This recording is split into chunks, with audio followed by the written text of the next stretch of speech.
West Cork Beard Company make beard oil and beard balm for a strong, healthy, great-looking beard. Handmade from all natural ingredients in Clonakilty, West Cork. Check out their YouTube channel for beard care tips and advice, or catch them online at westcorkbeardcompany.ie. Yeah. What's up, guys? What's going on? At first it was kind of like the what's his name? There's a dude on SportsCenter that used to always open his shows at SportsCenter with Hal Vitt, and I can't remember his name to save my life. Neil Patrick. Neil Moppin. It's gonna drive me. Megan, SportsCenter host named Neil. Megan can probably tell you right now, but she's in the other room. I said Megan can probably tell you right now. I can say Neil. She goes, "Oh, this guy, Neil Harris, Neil Patrick Harris." That's it. Yeah, you just went Patrick. Then you went Neil Harris. I'm a fan of his work. Challenge accepted. Neil Everett.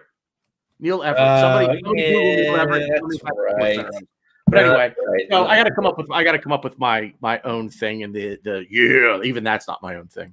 So that's the Kool-Aid guy. What's that? That's the Kool-Aid man. Yeah. Oh no.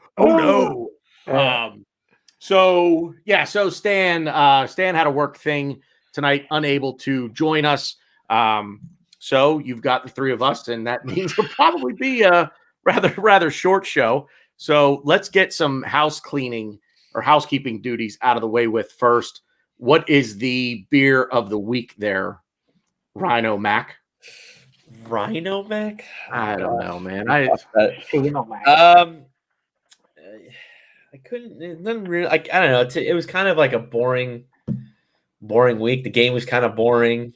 I missed some interesting things. I'm sure maybe we'll touch upon. But I chose Cities of the Future by Hoax Brewing. It's pretty badass. It's like a city of the future, I guess. Are they an actual brewery or are they a hoax? Oh, got him. I don't know, but I content right here. But I chose it because we have a lot of bright stars in our future, and I think we're I don't want to say we're building cities, but someone like an Emile Smith-Rowe, I think, has been a breath of fresh air to our team, and I think we could definitely build something, maybe not necessarily around him, but I think he's definitely an important piece to our team.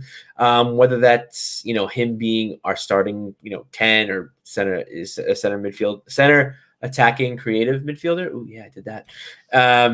Or we're going to buy a world class attacking midfielder. I think he's definitely an important piece, whether it's for depth or to be our guy, because I think he's I'm sure we'll get into it, but I love him. He's the man. So, and obviously we have other cities that we're going to be building for the future in Saka, in Martinelli, and Tierney. Yeah, it's me putting the armband on for Tierney. But yeah, it's my beer. So cheers. We'll get into Newcastle, the FA Cup game over the weekend, but let's take care of some more recent news. Best news coming out is Gabriel Martinelli's ankle injury does not seem to be at all as serious as first expected.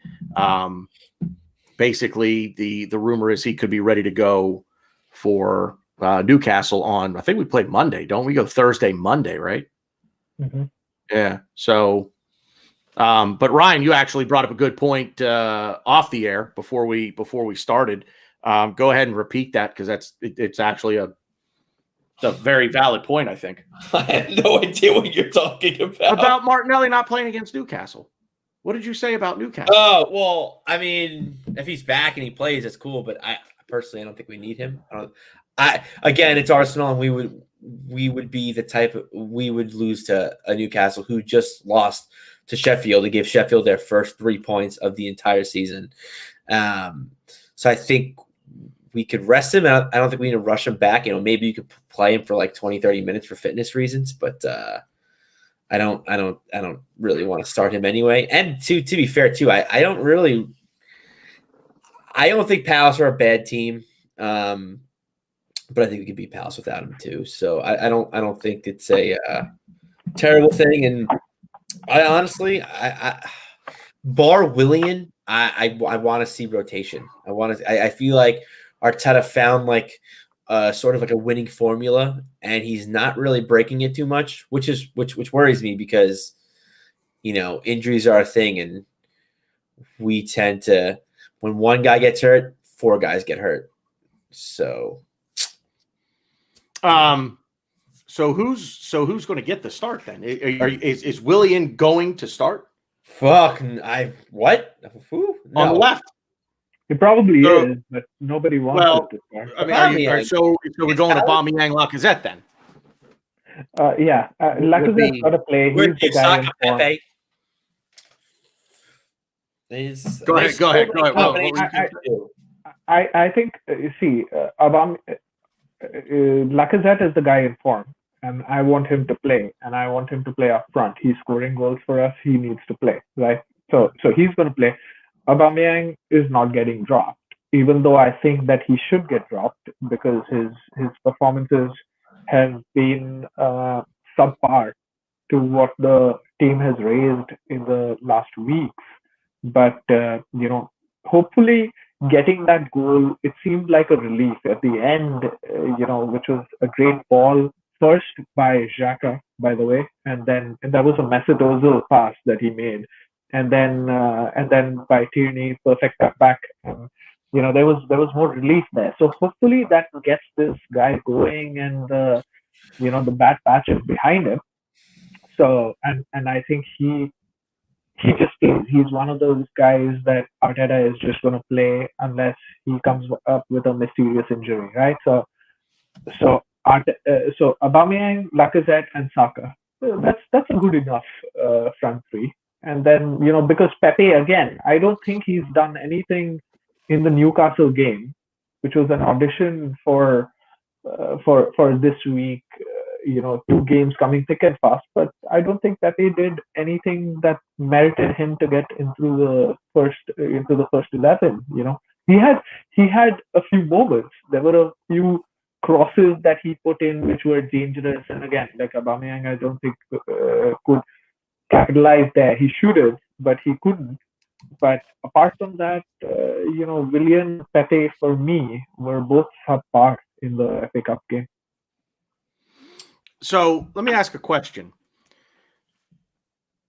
So you said something interesting, Rohan, that Pepe didn't do anything to warrant really getting the start. Is that what it is? Is it a player can warrant getting a start, or does the starter have to play himself out of the starting position? You know what I'm saying? Because on that I don't think anyone. It's just my opinion, but I don't. If the starter has to do something, in my opinion, to get himself dropped. I don't think you can play well enough to ever overtake the starter if the starter's still playing. If he's still in form. If Saka has to, he has to shit the bed at this point to, in my opinion, to get dropped. It really has more to do with him than it would have to do with Pepe. That's just my opinion. What say you? No, if Martinelli was fit. In my opinion, and if I had to play them, I'd put Martinelli, Lacazette, and Saka and drop Aubameyang. Right, yeah. Aubameyang is the guy who has to get the bench. Not Saka. I'm not talking about him. He's one of the bright sparks for us right now. So we've got to keep the momentum going. And I'm not like Aubameyang bashing right now, but maybe taking him out of the firing line might help him in a way. But that's not happening. I'd have him in the team any day ahead of Willian, and Saka has got to play. Pepe has not done anything to merit Saka being moved to the left and him playing on the right. Pepe playing on the right. He hasn't done anything. Yeah. Right. Yeah. So, Ryan, you want to jump in on that conversation a little bit? I mean, to me. I think you really have to look and just compare like Willian and Pepe to an extent. They're two different players, and I think, in my opinion, I think Arteta is asking them to do the opposite of what they're better at. And I think Pepe is someone I think who could kind of rotate with ESR a little bit, and he could play that 10 role. He Pepe has those sprinkles of brilliance in his game a little bit. He just tends to lose the ball a little. He kind of looks lost when he's running back, if he runs back. Whereas someone like a Willian, to me, at least in the Newcastle game, this FA Cup game, it was the first time, in my opinion, where, well, no, not really necessarily in my opinion. I think this was the first game where, like, universally 100% everyone's like, oh, he's really bad. Like, I thought he looked worse than he normally does, which is saying a lot because he hasn't been good for us except for the Fulham game. He was really bad, and I think he lacked like a type of confidence, which I can't say that I would say that for any of his other games. I think through the season, I think he's just a very structured player. He wants to get the ball, maybe try to just advance it, because keep in mind too, he is the number one on our team at passes in the enemy's or opponent's final third. So stat wise, he's doing something right in that regard. But then why is everyone jumping on his back? Why is he so bad? And obviously there's more to that. I don't want to go too crazy on it, but I will say that I think Arteta is kind of giving him a job that I don't think suits him. And I just think that on top of that, I think Willian just looked dejected. And there was a play, I want to say it was in the first half. He had the ball in the final third. All he had to do was just shoot it with his right foot, but instead he puts it on his left and he kind of like dribbles, like he's already on the left side of the goal, so he kind of almost like dribbles it to the corner, like the corner of the 18 18-yard box, and it was very like any player, I think, to me, like just try it with your right foot or pass it. It was just very strange. I just think he's someone who's just devoid of confidence, and for reasons that I can agree with, but it's a tough argument because you have Pepe on the other side, who I think is a better player. I think he offers us more. I think he shows sparks of brilliance, and I think he did that in Newcastle. He hit a couple of really nice passes, and he can be a threat. And I think teams see him and they know, like, okay, this guy hasn't had the best season. He's not worth the 72 mil price tag, but he's a threat. And I want to be higher than Europa League quality, and I think we are right now. But he was the player of the group stages for the Europa League, so he's obviously not that bad. He can't be playing that bad. So I think it's just finding that niche and finding what works for what player and just suiting the systems. But then again, another problem with that is you can't have a system for every player, and that's just not how it works, especially in the Premier League. Just real quick, I want to shout out the 12th man, everybody in the chat box right now. Thanks for being here, everybody. Really appreciate it. And the 12th man, that's a nod to Stan for sure. So that's he coined that phrase for you guys, and just want to say thanks everybody for being here, checking out the show tonight. So, but yeah, so Gabrielle Martinelli, good news there. So I agree with Ryan. I mean, we're going to circle back a little bit to the way the conversation kind of started. I wouldn't play him against Newcastle. I just wouldn't. I think Aubameyang is a good enough option right now, even in a poor run of form, with Lacazette, ESR behind there, and Saka out on the left. I think that's a good enough front four that it should get the job done, both against Crystal Palace and Newcastle again. So, I mean, we certainly saw it got the job done against Newcastle because until Smith Rowe, really, and until Lacazette came on, I didn't. We had chances, but I wasn't convinced that we were going to score anything. And I'm not saying I was convinced we were going to score when Lacazette came on, but I felt better about it. I'll say when Lacazette came on and ESR came on, I felt much better about things at that point. So think we're seeing now the importance of having a player that can do the things that Smith Rowe does, or have a player that's willing to do the things that Smith Rowe does. So good news on the injury front. Gabriel Magalhaes back in training, thinking he's going to be ready to go, I think, for Newcastle as well. Thomas Partey is back in full training. What's up, Jess? Thanks for being here. And go ahead. Bro. Question.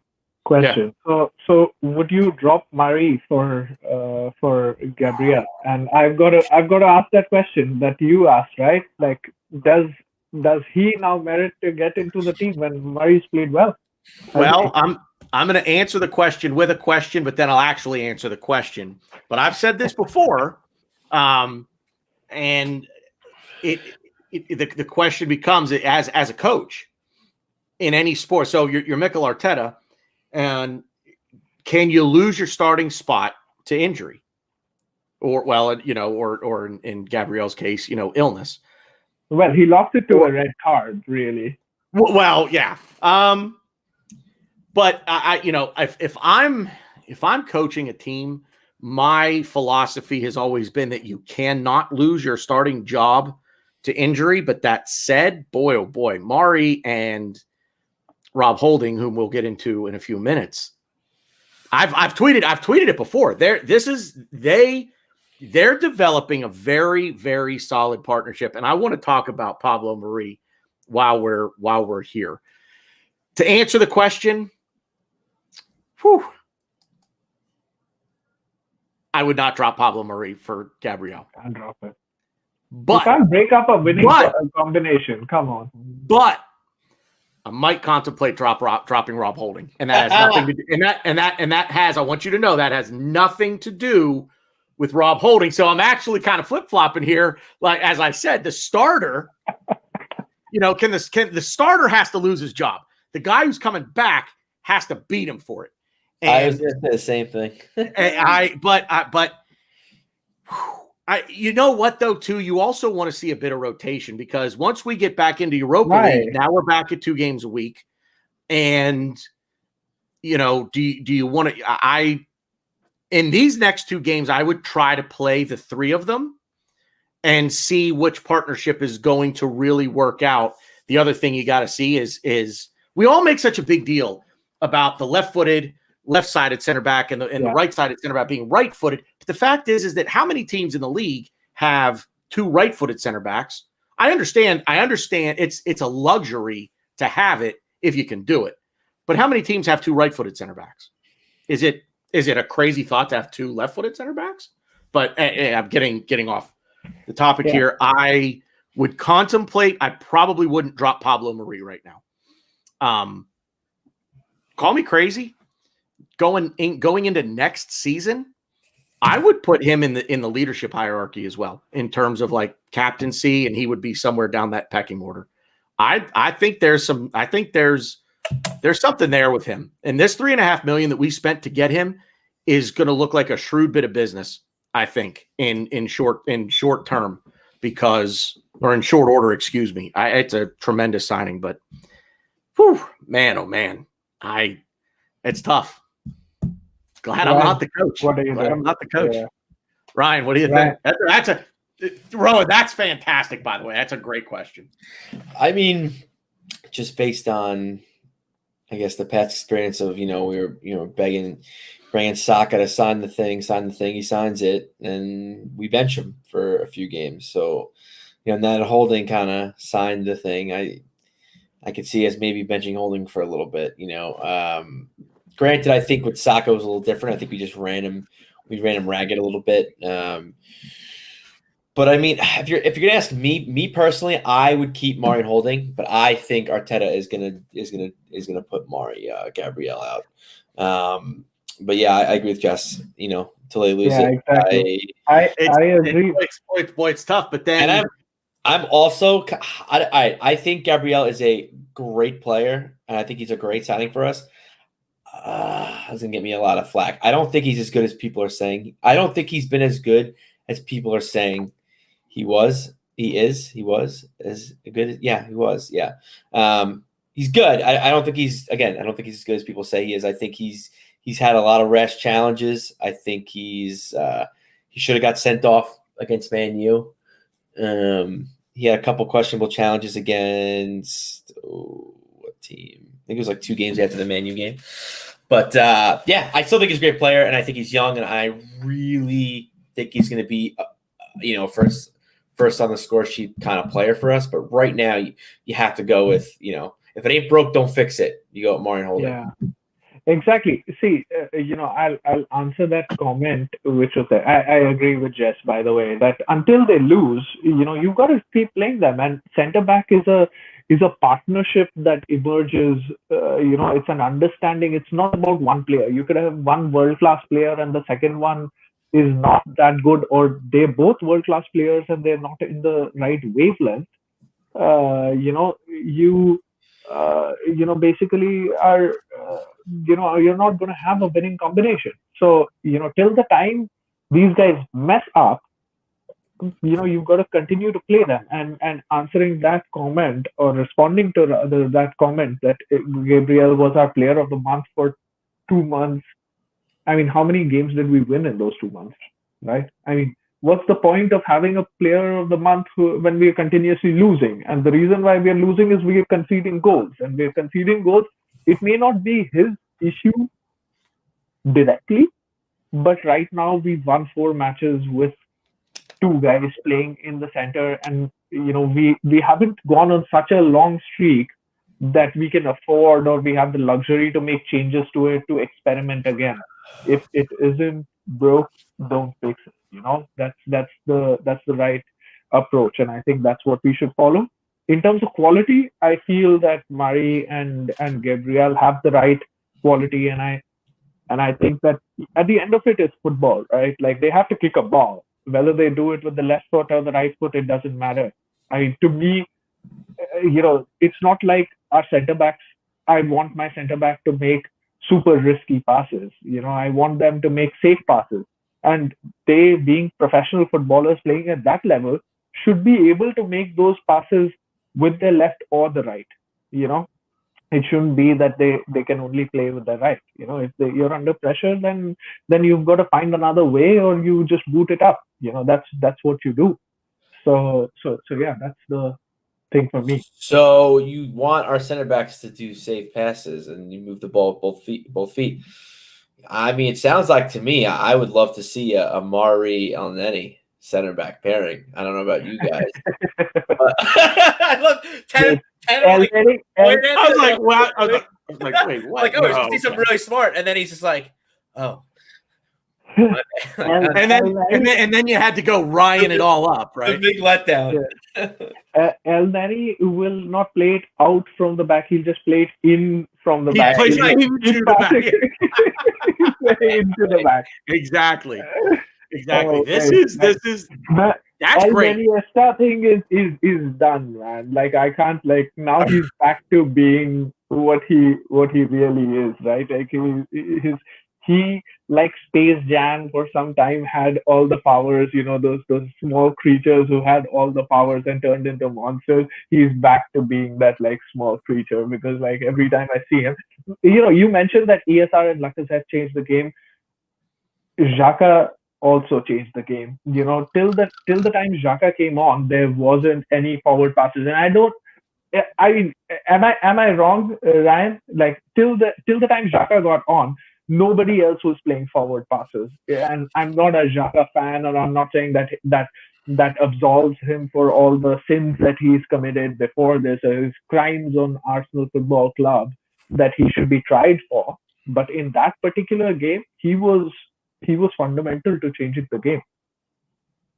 Yeah, it's nice passes, I won't lie. I mean, the fact is, Xhaka comes in and he has these but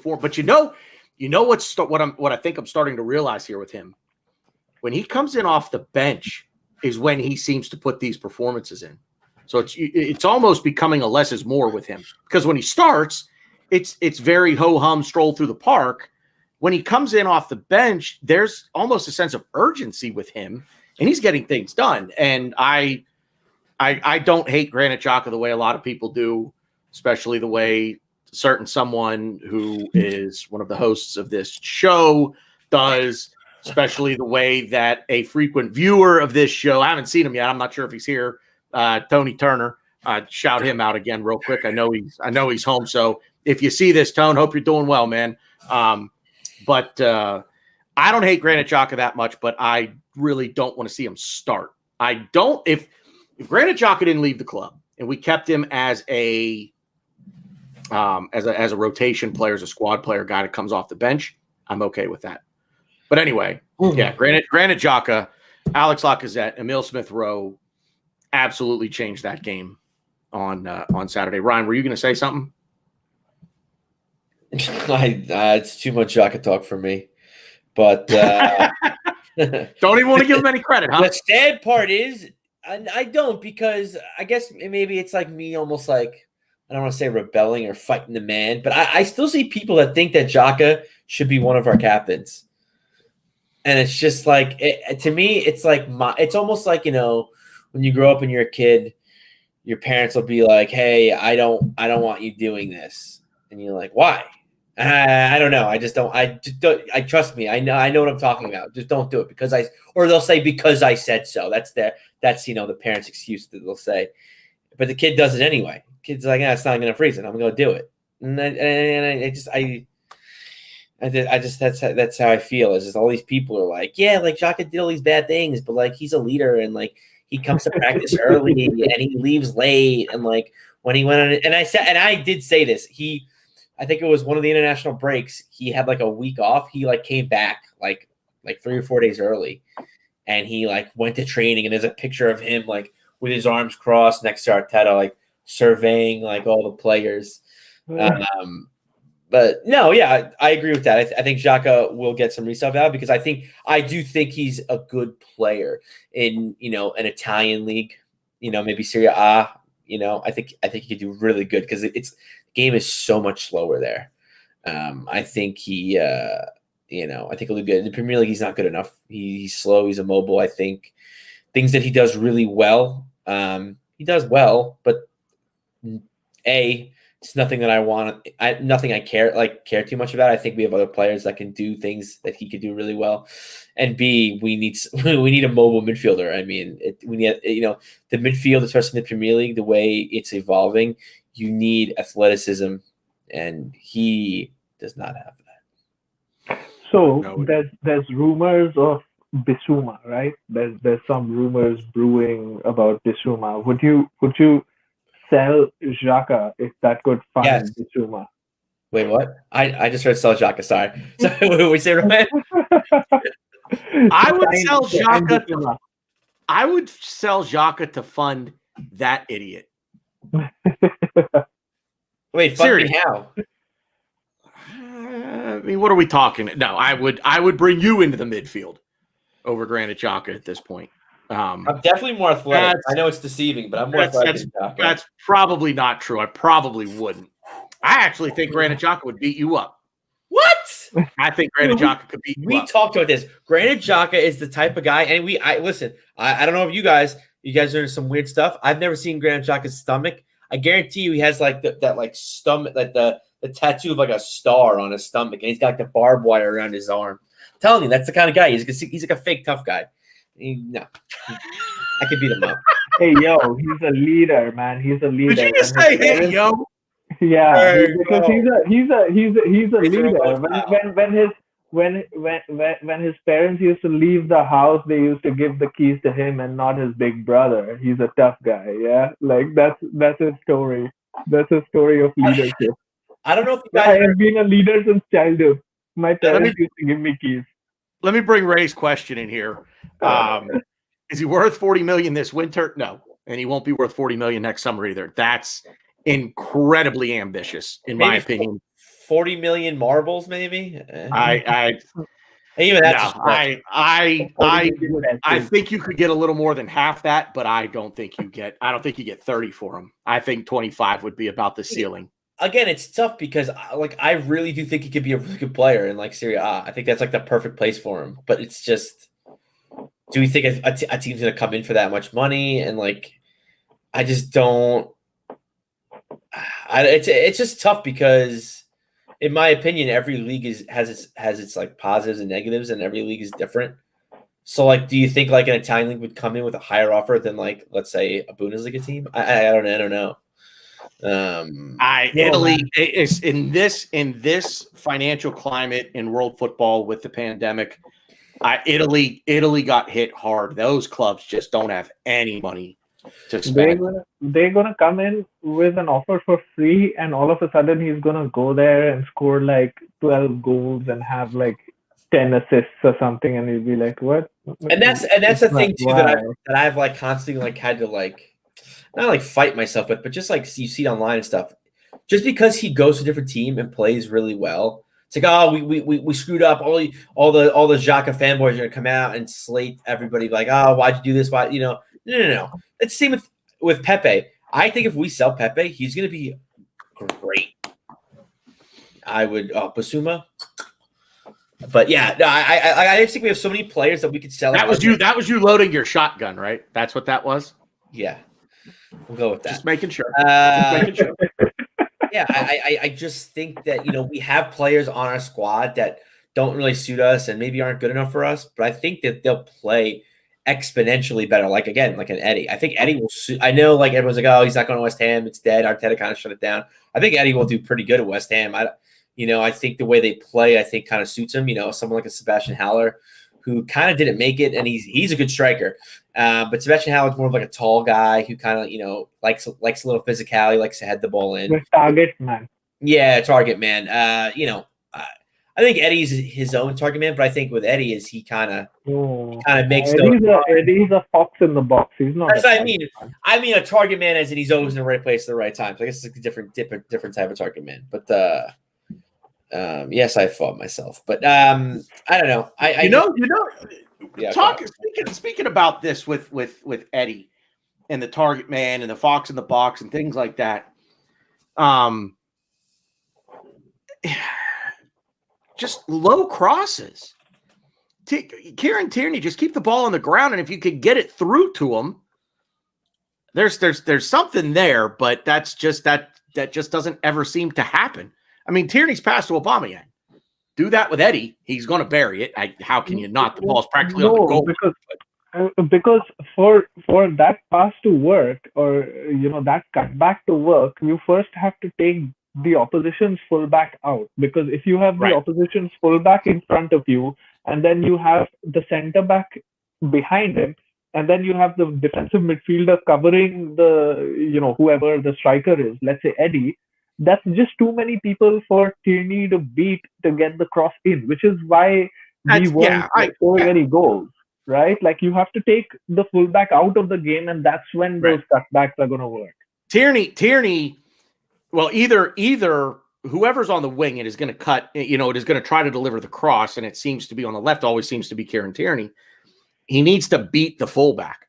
He needs to beat the fullback like he did at West Brom, or like he did on Saturday against Newcastle, where he beats the fullback into the box, and like you just said, he takes that player out of the equation, and then who's ever making the run has to get into a good position for Tierney. I mean, oh boy, I mean, think of the assists that he probably should have this year, Kieran Tierney. But yeah, I don't even remember how this conversation started. I don't even remember you started asking about Gabriel and his playing time, and somehow Xhaka came up and we got on that, and now we're on to Eddie and Kedia. I blame Gary. Yeah, I'll blame. We'll blame Gary. That's fine. Yeah, sorry, Gary, your fault. Seriously, he's my parent. He's the dad in the situation. Don't talk about X. Don't talk about O. Why, Gary? Why can't I talk about X and O? Because I said so. We don't want to hear about it. Okay, and then I'm going to talk about Xhaka. I blame you, Gary. I blame you. Hey, man. Gary's running the show. So, would you sell Eddie? Yes. What's the drop dead price for Eddie? See, again, I think I said this last week. It's so tough because we need assurances. I can't say that word. Assurances from Balogun. If he's going, What are you gonna do? You can't really sell him. Because Lacazette is not getting a contract. I don't care if he's play the season for us. He wins Golden Boot. He's just not. He's not. He does not deserve a new contract for us. But then it's like, what do? You have John Jules out in Doncaster. You have who's the other one? John Jules and Rohan. You mentioned him last week on the podcast. I forgot the other guy. We have only Ananka. I think he's out on loan. James Olienka. He's out on loan. Yeah. There's someone else I'm missing, but they're too young. They're not ready. I think you have to, and I guess in a way that's the only positive with Eddie and Balogun having the same agent.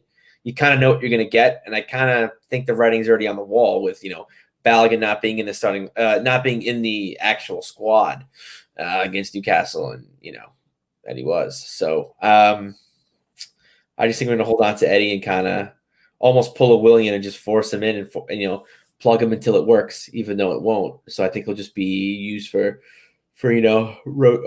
squad rotating purposes. Everybody go ahead, Ron. Do you think Lacazette's still playing for a contract, or there is any chance of him getting something? Because we haven't heard anything.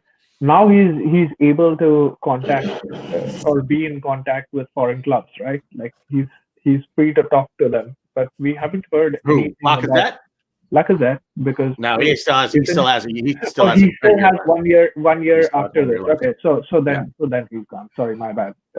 So that's it.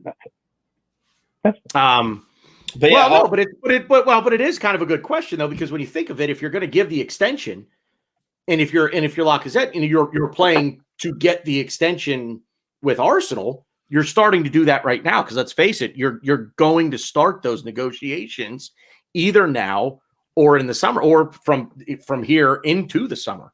You would start those negotiations. So he's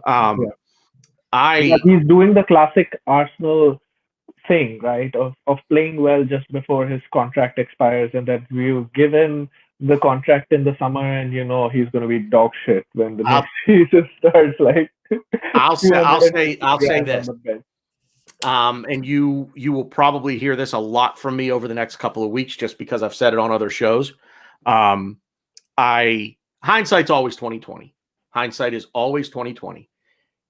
That being said, right now, I would not have given Aubameyang the contract extension.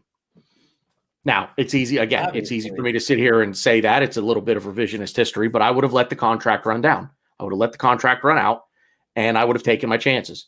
And I basically would have said, okay, if he gets an offer, I would have said, if he gets an offer, I said to him, if you get an offer, come to us, tell us what the offer is. And if we want to match it, maybe we'll better it. We go from there, Why? But why is he under any obligation to come and tell you? He's not. I would just say it's a courtesy thing to say, give us first right of refusal on this. You are not doing any courtesy on him by giving him in your hypothetical situation. You're not doing any courtesy on him by giving him a contract, but you want him to do a courtesy. Like if I were him, I would just be like, no, buzz off. Like I'm buzz off, right? And here's this is going down. Hey, guess what? American podcast, American ideas. But we have a thing over here called free agency. And I'm not advocating free agency in the world of in world football and European football. I'm not advocating that. I'm not saying that's the way things should go. I know it's never going to do that. But there's something to be said about giving a 32-year-old player a 3-year contract. And he got that contract not on what he's going to do, but on what he's already done. Now, contracts work that way. That's usually the way contracts work. I don't completely agree with that assessment. It's not just for what he has done, but it's also the potential of what he can do. That is what they have seen. We've now based our opinion on 3 months of evidence since October, November, December. And now January is just started now, right? Like in terms of us playing matches, right? So three months of evidence we've based our opinion, but it is really hindsight, right? Like, I mean, Oh yeah, of course okay, it is. in hindsight, would you, and if you had the opportunity to keep Alexis Sanchez, would you have kept Alexis Sanchez or not? No. And given Ozil the The contract. No, Wait. like just kept So Alexis picking Sanchez. Sanchez Alexis over Sanchez Ozil? is the question. Yeah, whatever. Alexis Sanchez is the question. Ozil is not in the equation. Just Alexis Sanchez. Well, but If you had he the wasn't. opportunity The to- reason I bring that up is because he was when they made the decision, because only one of Okay. those two was staying. Let's say, okay, Um, getting rid of Ozil and keeping Alexis Sanchez. Man, that's tough. At the time, no, I probably would have chosen to stick with Ozil. Okay, I don't know, like because everybody, of course, was gutted when he was going, because at that point when he was going, I think we're forgetting, and this is like again recency bias and what he's done after he's gone to Manchester United. Because if you remember, Manchester City were after him, and I think he would have continued his form if he went to City, but he went to United and he absolutely got screwed over. And hindsight would say that, oh, I wouldn't have given him the contract, but I bet you, $100 that at that moment, if you asked Arsenal fans, I think 99% Arsenal fans would have taken that option of signing Alexis Sanchez, but he went away. And hindsight, you say that, yeah, we dodged a bullet. We didn't give him a big contract as well, and all of that. So hindsight is that. And I haven't completely lost faith in Aubameyang and what he can do and his abilities, etc., etc. I feel like there was a big disconnect because of this Ozil situation. But now, once there is a winning team, and once Aubameyang also sees that we can win without him, he's gonna, come in line, and I think he can still perform. I don't see a reason why his form should fall off a cliff, from October to now, like when he's performed exceptionally before that for 2.5 years consistently. I guess my thing with the contract is I don't think anybody really expects him to bang in the goals in the third year of that contract, because the other thing about that contract, you're not selling him. He got that contract. He's going to run that contract down. Yeah. So the question is, so really to me, and let me say this, and we'll circle back to Lacazette because that's kind of what started this conversation. But with Aubameyang, it was either let his contract run out, sell him, which you didn't have any offers for, mostly I think because of the financial climate of world football with the pandemic. But you either let his contract run out now, or you let his contract run out in 3 years, and you're paying him more. So to me, and again, revisionist history, hindsight 2020, I get it. But that being said, there's a precedent now. So let's come back to Lacazette. Would we extend him? My answer is no. But I would also, unless I get an offer that just absolutely tickles me pink, I'm not, like, if I'm not selling Lacazette for less than 30 million, I'm not taking less than 30 million for Lacazette. And if I don't get that offer next summer, I'm going to let the contract run out as long as he keeps up this run of form. If he can keep this up to the end of the season, I'm going to keep him. I'm going to let his contract run down, and I'm going to let him walk, because sometimes that's also an option. You can't always sell a player on. Sometimes some players are just going to run their deals down, and that's the best option. To me, you have 3 options when it comes to these things. You either extend the player, you sell the player, or you do nothing and let the contract run out. And if selling the player isn't a good idea because you don't know if you can replace him, whether it be through money, whether you're talking about replacing his contribution, things like that. I mean, I say, if you don't get a good offer for him, you keep him.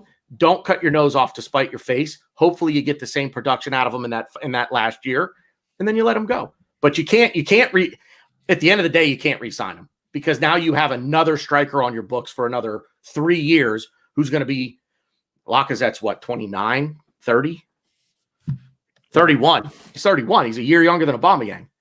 So you give him a 3-year contract extension. Now he's 34, 35.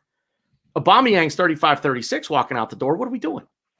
No, but with Lacazette, I think it's an easier decision also, because Lacazette has, in all of his time, he's not proved to be world class.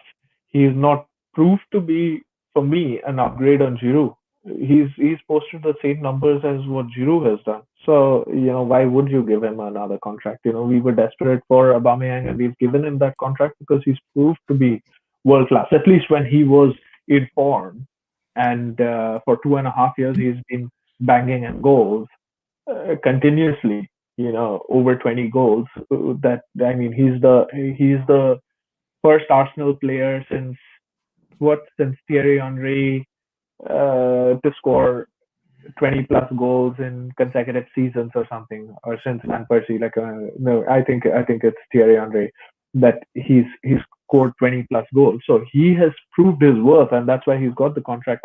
I don't think Arsenal now is going to give him Lacazette another contract. But Ryan. Yeah, Ryan, thoughts? Trey Coyle. A penny for them? Trey Coyle. That's the other one you were thinking of earlier. Trey Coyle. Wait, did you say John Jules? Yeah. Okay. That was the first one I said. So yeah, what are you guys talking about? I was thinking of Trey Coyle the whole time. Are you serious? No, I'm kidding. So Rohan posed a very well done. Yeah, well done. He posed a very interesting question when he says, "Do we think do you think Lacazette's playing for extension?" I think he thinks he is. I think he thinks we'll give him one. Just given the record, given our, the Ozil, the Aubameyangs, of the world. I think he thinks that we'll give him a contract extension, but hopefully we learned. I don't know how to put. I don't really know how to a better way to put this. So I'm so sorry, Ronan. It's not as bad as I'm going to make it sound. I was always on the fence about re-signing Aubameyang even before everything. I was leaning toward. I was at before the FA Cup semifinal and final. I think I was more. We shouldn't sign him. I didn't want to do it. And again, this is a very poor comparison. I can't think of a better way. But it was almost like, in a way, he hang on. I need to ask your spirit animal. Did you shit yourself, or what happened? Did I shit myself? No. He has a diaper. Sorry, he said, and I couldn't. I couldn't. Listen, I don't want to reveal my spirit animal's bodily functions and his BMs and all that. So, but yeah, so I, in a way, I almost feel like, again, lack of a better comparison. I feel like he almost, chloroformed us and was like, yeah, you're not sure, you're on the fence. You don't think you're going to do this? Well, here you go. Put in 2 perfect, almost pretty much perfect games in the semis and finals. And was like, you snap out, you're out of the chloroform. Like, where am I? And then right in front of you is the FA Cup with Aubameyang just sitting naked on it. And you're like, oh, well, we got to re-sign him now. Is it 4 goals in 2 games? He won us a trophy in Arteta's first season. I mean, it's like, okay, yeah. And it's like you almost like, when you were quote unquote drugged and, chloroform, you forgot about the potential or the lack thereof. And you just think of like, okay, 4 goals, 2 games. He wants a trophy. Like Rohan said, recency bias. I think it just came down to that. And to me, after the final, I think I was just so, I guess, again, lack of a better term, I was just so high, from the trophy. I was just like, yeah, re-sign him. Like, come on. Like, 2 masterclass performances. Again, won us a trophy. Arteta's first year, things are really turning around. Like, and everybody was in Arteta's boat. Arteta's our guy. We got our Arsenal back. All the the positives and the butt touching. I'll be a little PG. The butt touching, and everyone was all up in arms and freaking out. And it was kind of almost like it was a false sense of security. And now look at where we are. Again, I know hindsight's 2020, so it's but I do think we need to start. If this Balogun thing is not going to pan out for us, I do think we need to start looking for a striker. And me and Stan have been tooting this horn I couldn't pronounce it if I wanted to. But the striker, Hudson Edward from Celtic, I think would be someone that we could definitely use, and I think he's someone that can be brought in and kind of bedded in with the team a little bit and help us out, at least for now. To Raul's point, that's everything you said until Ollie Watkins was. I agree with the whole thing. Ollie Watkins, nah, I'm not. If you guys, there's that Watkins. Well, true. He did say like there's a kid in France in Ligue 1 right now. I think he's at Paris, but he's young. He's like 21. Kylian Mbappe, I think his name is. I don't know what you guys have you ever heard of him? He seems to be. I know he's the guy that he does the celebration, the goal celebration, like the guy from Scum, Alfie Davis. No. Vinicius. There you go. Lord. Yeah. But anyway, yeah. No, I the Hudson Edward thing and good shout. He's going to be not spirit animal, but he's a twin. Ryan Cost. Camavinga, if that's how you say it, he is going to be a player. He's going to be a baller. I want him. Is he a Cam or is he a Vinga?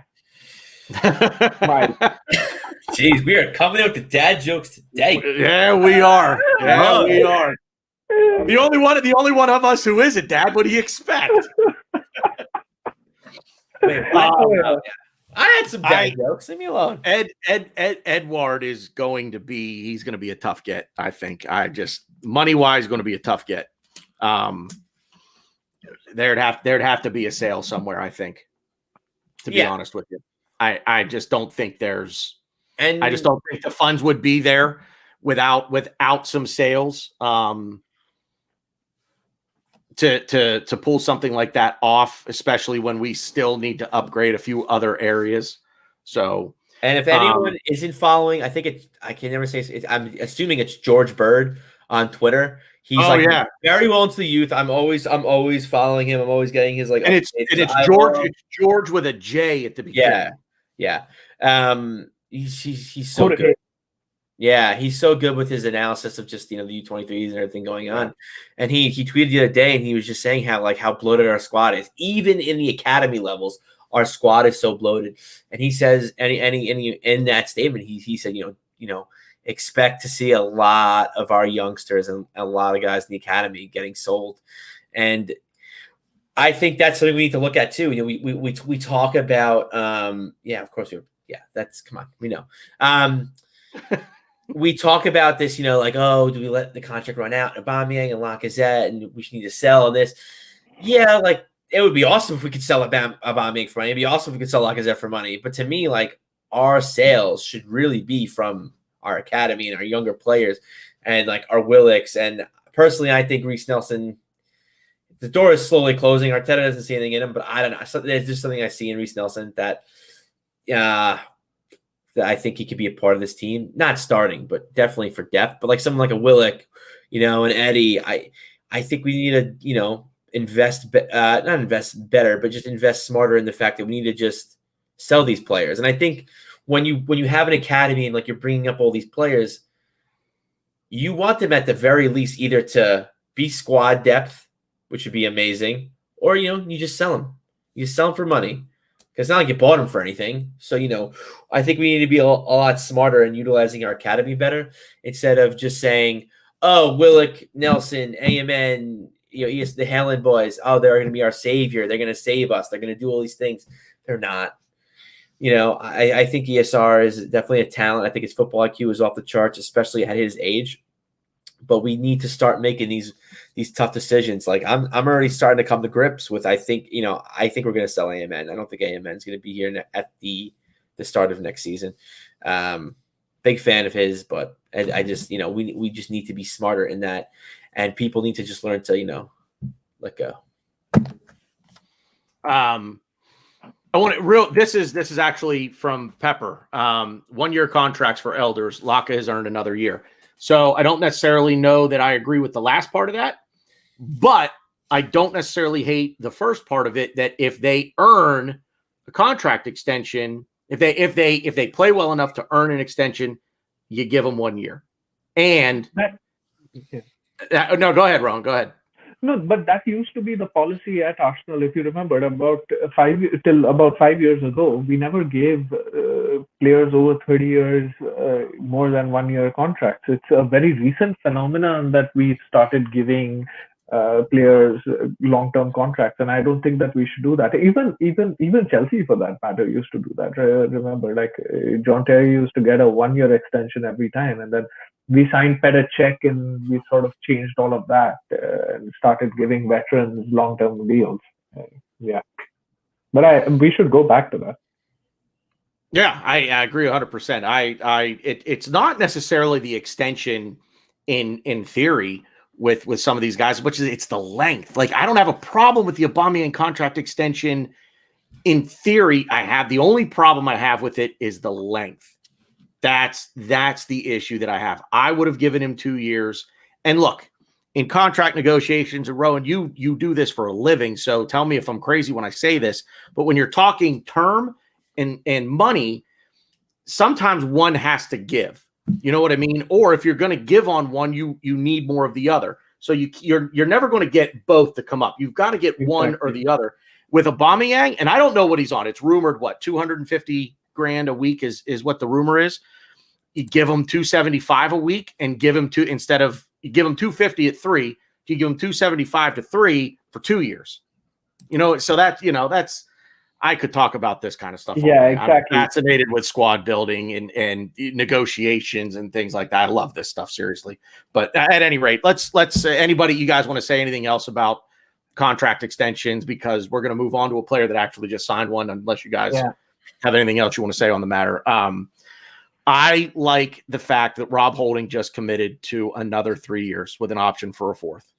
I like the deal. I like the fact that Rob Holding is sticking around. His value may not increase, but I don't see his value decreasing much either. At the end of the day, right now, Rowan, you said this when you brought up Gabriel. Do you bring him into the lineup and drop either? Well, you said, do you drop Pablo Marie for him? But most everybody said you right now, that's the pairing that's in form. You just don't drop those guys.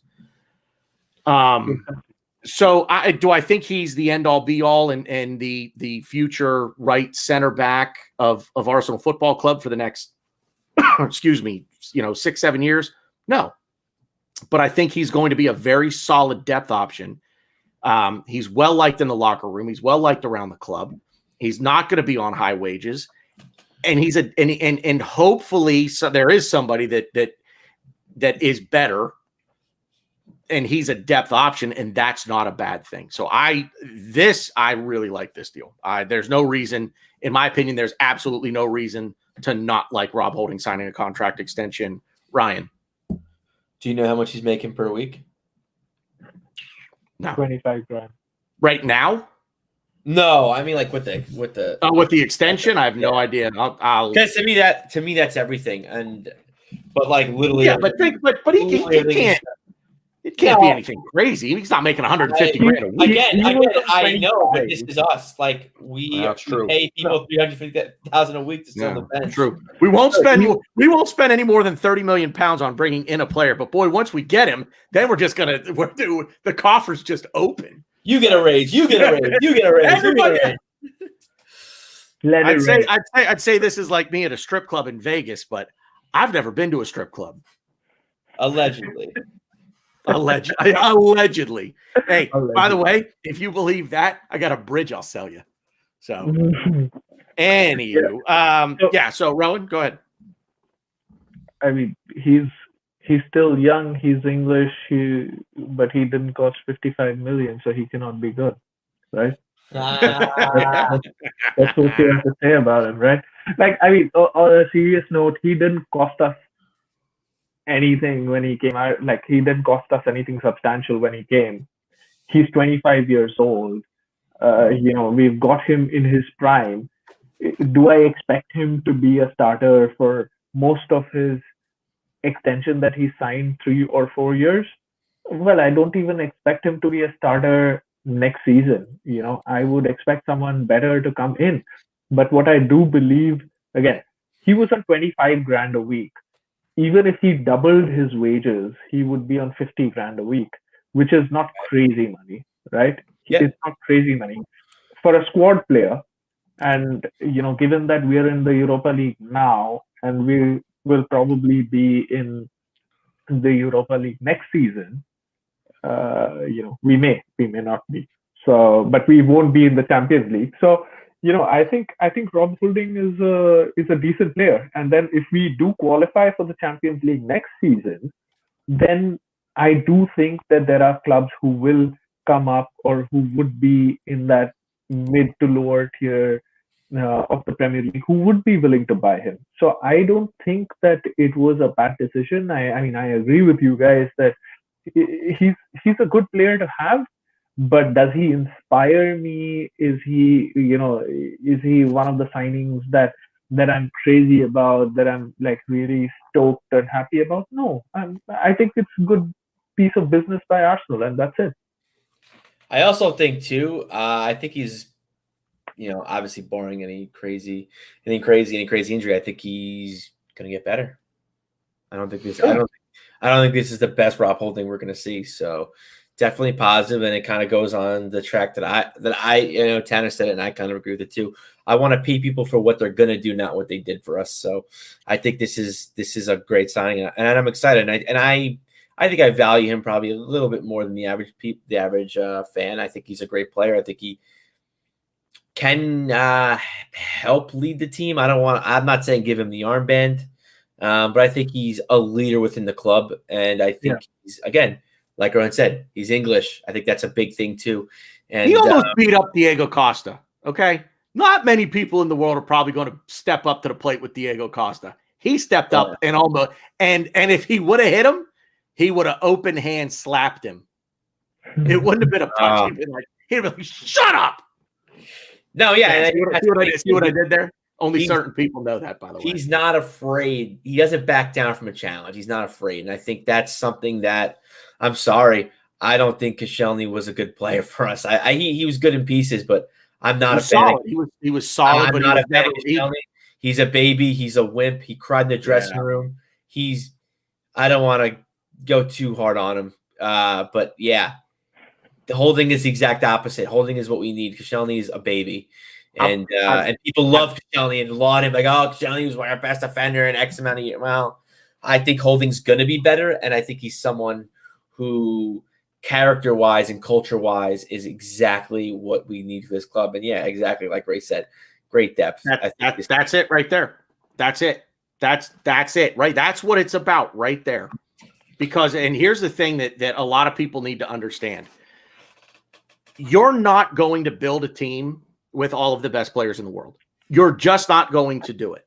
If it were ever going to happen, and it's certainly not going to happen, it's certainly not going to happen at this club. So if it were ever going to happen, you'd bring in Ronaldo and Messi and Neymar, and they'd all end up Mbappe. They'd all end up somewhere together. That's just not realistic. So you can't have, if you want 5 center backs, and we're talking about for depth and everything, you want 5 center backs. You really want 2, one of whom you might be able to put into the world class category, but the other one's probably not going to be in that conversation, and the 3 that are behind them, even less so. So you have to be realistic with this. Rob Holding is a solid option. I think Callum Chambers is a solid option, but I would think with the Holding extension, I bet they look to sell Callum Chambers now as well. But you have to find the depth options, and your depth options they're just going to be, they need to be solid players. They don't need to be world class. They need to be solid. They need to be able to come in on the day and do a job. So you might be looking, other than Callum Chambers, you might be looking at 4 of the 5 center backs that we go with going forward, with Pablo Mari, Gabriel, Rob Holding, and let's get into it a little bit. William Saliba. We don't know what we have with him right now, but supposedly they still like him, and they just want him to get consistent playing time. And at least with the way that Pablo Marie and Rob Holding are playing right now, William Saliba ain't going to get consistent playing time here. So you could say, oh, well, he should have, months ago. Well, coulda, shoulda, woulda, and that's it. Actually, this is actually kind of a good point. Ryan, you could jump on this, but there's still Mavropanos out there as well. So, but he's going to be sold. I don't think he's long for this club either. But that's why we got Rekic. To me, that's sealed Mav's deal, which is fine because I know Stuttgart like him a lot. He hasn't played much lately. He's nursing I want to say a thigh injury.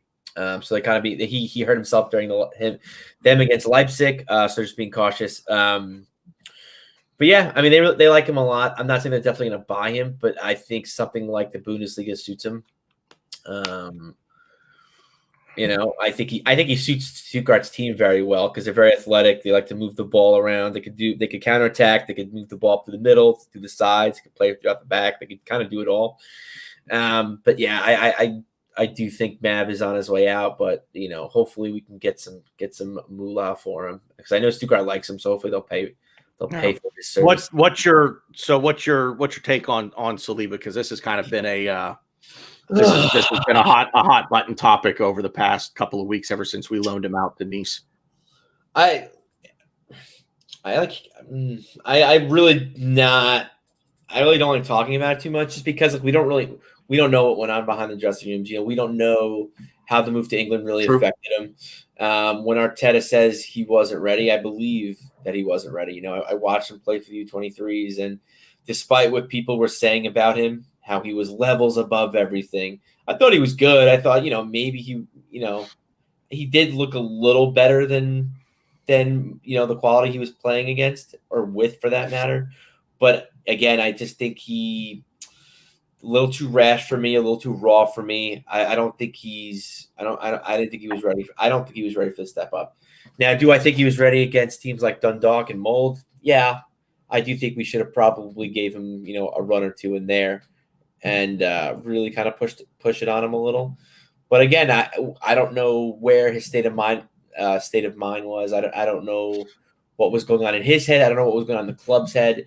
I think when everything went down, with his parents, I think the club just kind of was like, okay, we're going to go in ultimate shelter mode, and they're just going to, protect him as best, he can, and to be fair, when they signed him, they told El Neni, like, hey, you got to give up your 4 shirt. We want Saliba to have the 4 shirt.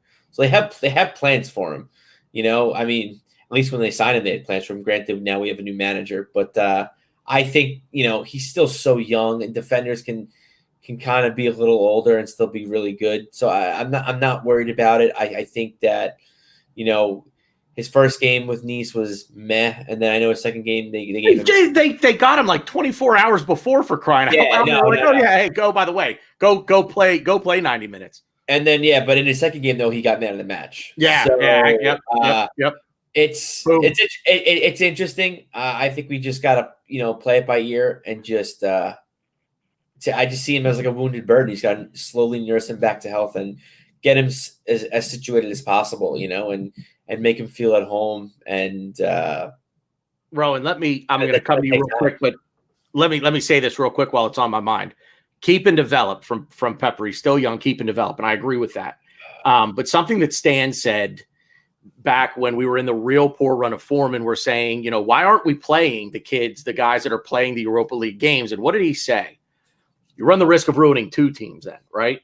So did Saliba not play because, like Ryan said, and again, it's all speculation, but is Saliba not playing because he had a very hard time? He had a very hard transition coming to England. His mom passed, and I think his dad passed too, didn't he? Yep. Did I hear his dad passed? So he lost both of his parents. And I'm sorry, kid's 19 years old. What I was doing when I was 19 years old? Neither do I. So, the kid's 19 years old. Cut him a break. And if maybe the club didn't handle things the right way up front, but I think getting him out of here, getting him back to France where he's comfortable, and he's going to get consistent playing time, I think is a good thing for him, because I think, to a degree, like Stan said, but on a more specific scale, I think maybe they were afraid of ruining him. Maybe they didn't want to throw him in right away and okay, pal, sink or swim. And then he sinks, and you just spent $30 million on him, and now you can't get anything for him because he just totally screwed his resale value. So, Rohan, go ahead with your thoughts on Saliba. I just kind of wanted to get that thought out there. Yeah, I'm not sure how well we handled it, because at the end of it, when he was sort of going to leave, he made a couple of sly digs on the team to say that he's ready and he's there to play, but the team or the general narrative has been that he's not ready or he's mentally not ready to play, which he debunked. So that wasn't the case, and I don't know why we didn't make him feel more at home. We do have a French contingency within Arsenal. We have a big French contingency. We've got a history of having French players, and shoving him to the under 23s and not showing any sort of confidence in him, I don't know how much it's helped him. That's my view. At one point we were really bad. There were and we played some dead rubber matches, right? Like in the Europa League, we won 6 of 6. There were times that he could have been used sparingly, but he could have been used, but he wasn't registered for Europa League, right? Yeah, we didn't even register him, correct? Yeah. And so all of that taken into account, I don't know if that was the best way to handle it, and that's not the only mishandling that Arteta has done. But Arteta is also learning, and you've got to give him that. But I'm happy that he's gone to League and he's going to be playing first team football at a top 5 league, and then hopefully next season he can be more prepared. But I was just checking out the list of centre backs that at least that we think that we're going to keep, right? Like I've taken out Socrates and Mustafi. Obviously those guys are going, but we've got Gabriel, we've got Murray, Chambers, Holding, and Saliba, right? These are our 5. So how many centre backs do we need? And one more, I need Mustafi. Yeah. There's always that one asshole, isn't there? How many do we need, and how many of them are ready to take charge and to get us into the top 4? It's actually a great point by Ray. Arteta aimed for the top 4 first half of the season, so couldn't risk dropping points. The argument there will be as the run of form got worse and worse and worse. Okay, you got to change something. You can't continue to persist with this. I will be honest with you. I don't think that the problem was ever in defense for us. I think the problem was in the midfield and figuring out that attack. I thought that even with the poor run of form, I really thought that the defense did as well as they just about could have done. They weren't perfect by any stretch of the imagination, but I'm not really going to blame. Yeah. I'm not really going to blame that back 4 overall for much. If I've got to put the blame on any area of the pitch that they're last, I'll put it to you that way. Lone Star Londoner, we spent £27 million and he hasn't played a proper competitive game. Arsenal have completely misled us. Here's where I take umbrance with this. It could be a situation where I don't remember who scouted him. I know he came in under Sanlehi's watch. So right now he's technically like a Raul Sanlehi player. You know what I mean? But sometimes, and I'm going to use Odson Edouard back to Ryan's idea, and I love the idea, but sometimes you need to buy a player. We did it with Gabriel. I'll use Gabriel Magalhaes as the example because I think he is the example. He's coming into his own sooner, but we paid 27 million for him. And I think we're getting more than we expected from him, right? We had been getting more than expected from him. But sometimes you buy a player at a certain price with the expectation that he's going to achieve that value in 2 to 3 years. So you're hoping to buy cheap now because you see something in him. Odson Edward, the point I was going to make there, the time to buy him was probably last summer, because I think his value now, he's at least probably 40 million at this point, and I just don't see the club spending 40 million on him. But his value is only going to go up. So that's so my point to Lone Star Londoners. Sometimes I think you buy a player at a price where that price will come in 2 to 3 years. Am I? You guys think I'm crazy? No, my spirit animal's dropping facts in the chat. Everybody, facts. I want to dare. Yes. Oh, absolutely. Could not agree more. I and that kind of goes. I think Mike, to a degree, I think maybe you're agreeing with me. But yeah, I just fans see a price tag and it hypes them up. Or in Rob Holding's case, they have zero expectations, and I don't think Rob Holding could walk on water and change people's minds about him. And I don't want to necessarily go back to it. But I think fans just look at the price tag and just say, "Oh, okay, he was only £5 million. He's shit, and he's always going to be shit. And I don't care what he does. He could turn water into wine and walk on water, and it doesn't matter. I don't care." You know, I think what we need to do is we got to make a YouTube highlight video for Rob Holding. That's somebody get on that, because I wish I could. I wish I was smart enough to do that, but I can't. I'm sure I could if somebody would teach me, but. At any rate, right, William Saliba, 27 million pounds, and everybody expected an 18-year-old to come in and be the savior. Like, get your heads on right. Come on. Like, see, I'm serious. What were you doing when you were 18 years old? What now? I know it's different for these guys because they're pro athletes and they're being trained and groomed and shit like that. But come on, man, like, get your head right. Kid's 18 years old. I was sleeping at a girl's dorm named Sasquatch. Have you told us this story before? Yeah. But I'm just saying that's what I was when I was 18. So obviously was not doing better than Saliba. I can promise you that. Yeah, I just, temper your expectations with everything. Just bring the expectations down a little bit. I think William Saliba has a future at this club, and I'm trusting the club on that, because I think if he didn't have a future, you move him on. Like, if he's not going to play, then you move him on. But I think they're taking their time with a kid that had a rough transition from one country to another, probably wasn't ready when he came from that country to begin with. And now you need to, I don't want to say treat it with kid gloves, but you've got to figure out what the right thing to do here is. And that's not always easy. So, yeah. Lone Star, I see in the comment there, 72. That's awful. Like, you're not going to get an argument from me. That's just terrible. So that we never should have paid 72 million for him.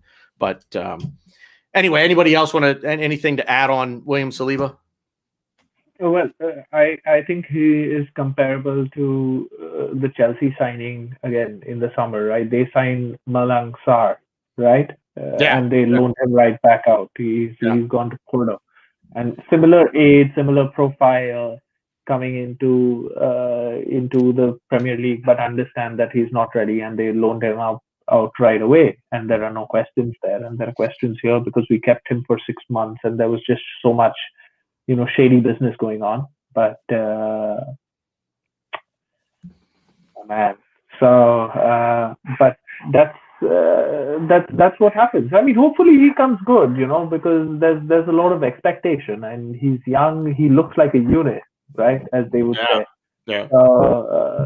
So we've been deprived of good center backs for just so long that you need somebody with some quality. And you were right when you said, you need that one world-class player to control the back line, like a Virgil van Dijk, right? Like, whoever plays beside him, anybody could play beside him and they would play well. And now it's rubbed off so much on the Liverpool team that they play like Fabinho and Henderson and like get clean sheets, Name another real quick. Real quick, how do you explain Fofana's success at Leicester? Easy. Some players just develop faster. It's not always Arsenal's fault. That's all I'm going to say. I'm not saying it's not their fault. I'm not saying they didn't screw And it up. Leicester needed him because of injury. It's not like they were like, "Oh, he's really good. We're gonna." But like, they were forcing the playing. If I don't have kids, so if you want to throw me under the bus for the comment that I'm about to make, so be it, because I can't really defend it. But if you have more than one kid, you don't see your oldest kid might not have developed as quickly in certain things as your second your second child. They just don't develop at the same rate. That's not to say that Fofana is better. It's not to say that Saliba can't surpass Fofana. We just don't know. And you know what? He's still young. It's not like we're talking about a 28-year-old that should be starting. We're talking about a 19-year-old here. A 19-year-old that has his entire career in front of him. And I'm going to choose to hope that the club is taking the path of a slower development because they think he has a very bright future, but he's very, very raw. And when we bought him before loaning him back to Saint Etienne, that's what we heard. A load of potential, very raw. So, sorry, Rowan, I interrupted you. I hope you kept your train of thought because I completely forgot what you were saying. No, so the idea was that you just need one of them to be, either Gabriel could be world class. Let's say Gabriel is world class, and then he needs somebody half decent to be beside him. Like you had said, very rarely do you have two center backs. The last, when I think of center back partnerships, there have been very good partnerships, but a lot of times, one of them has been world class and the other one has been good, above average, but not world class. I think the last one that I would think of in the Premier League, both centre backs being world class, would be Ferdinand and Vidic, probably. For me, I mean, at least that's even when John Terry was playing next to Cahill, and Terry was playing. Yeah, who else? Like, I mean, he was probably. Yeah. Well, let me ask you this question, real quick. Would you say that Virgil van Dijk is world class? Yes. I think we would both agree Virgil van Dijk is world class. And now, he rubbed off on the team. He is the change. He and Allison were the changes they were the final two pieces. Yep. They were the final two pieces of that puzzle. Now it's rubbed on so much on the team that even when Van Dijk is out, they tend to keep clean sheets. And now there's moments. I said this earlier. They could play Fabinho at centre back. They could play Henderson at centre back. The confidence level of that club is just so high, and they work as a machine. You know how to win, and then you can just churn out those wins, right? And that's what they've got in their team. So you need that one exceptional centre back who can lead the line, and then you need an above average player. You don't need two world class centre backs. They're going to work anyway. Here's my question to follow up on the Virgil van Dijk thing. Name another world class centre back in the Premier League right now. Anywhere. On any team, anywhere in England, name another world-class center back. No, because see, I don't know what the scene is with City, right? Like, because last year, for world-class, you have to be playing at that level for a few years, right? But Laporte looked like he could have been. I was going to say now he's on the bench. I wouldn't put him in the world-class category. He's not because he's lost his place. He was probably the closest person to Diaz and Stones. He's lost his place to them. So and now Diaz is the new poster boy there. So that of course, and I don't think there are any world class is a title that we keep throwing very loosely. When we were talking in that after the post-game show, we were saying that we don't need world-class players and we don't need to sign what's this guy from Norwich's name? I don't want to butcher his name. The attack. Oh, Emmy Buendia. Oh, Buendia. Yeah, we were yeah. saying world-class and Buendia in the same sentence, and I was just like, come on, like he might be okay, but like don't use those three words in the that was actually going to be my next question. I was like, I can't even name 5 world-class center backs in Europe. I can't name 5 world-class center backs, period. Oh boy. I mean, it's tough. It's tough to think of who are and part of that too, I think, just goes to the position. It's a defensive position. You're not getting the accolades of scoring a lot of goals. And I mean, even if you're a whiz in the air, I mean, like Van Dijk, I still don't think you're really going to get a lot of those accolades. Virgil van Dijk I think he's the best center back in the world, period. He's the best defender in the world.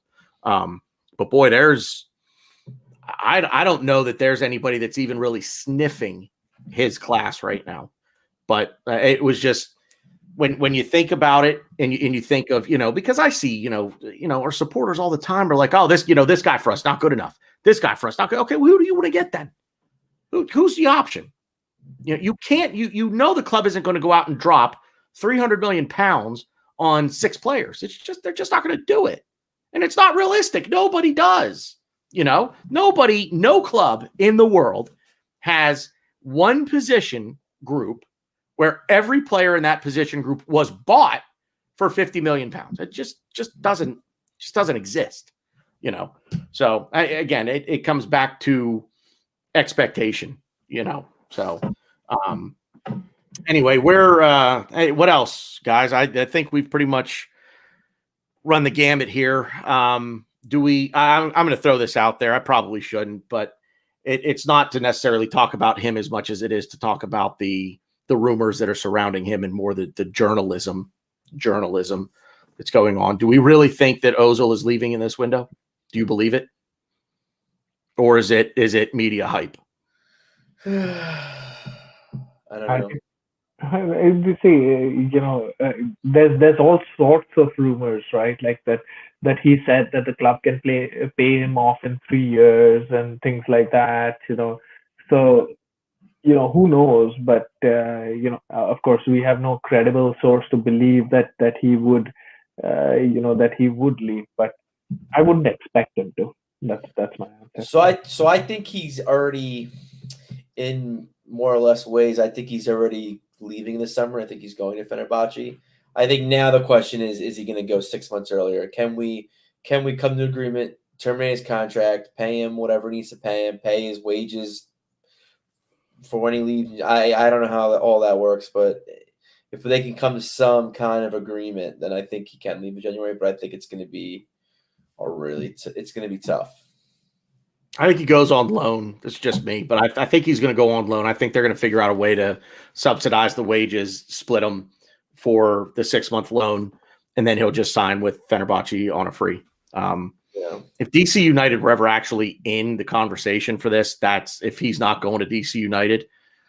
God bless him. I know he's half Turkish. Do your thing, man. I don't blame you, but I would, for the things that he's trying to do for his brand and entrepreneurship and things like that, go to DC, man. I gotta think that, I'm sorry, but I would think that there's a lot more opportunity like that here than there is in Turkey, but that's just me.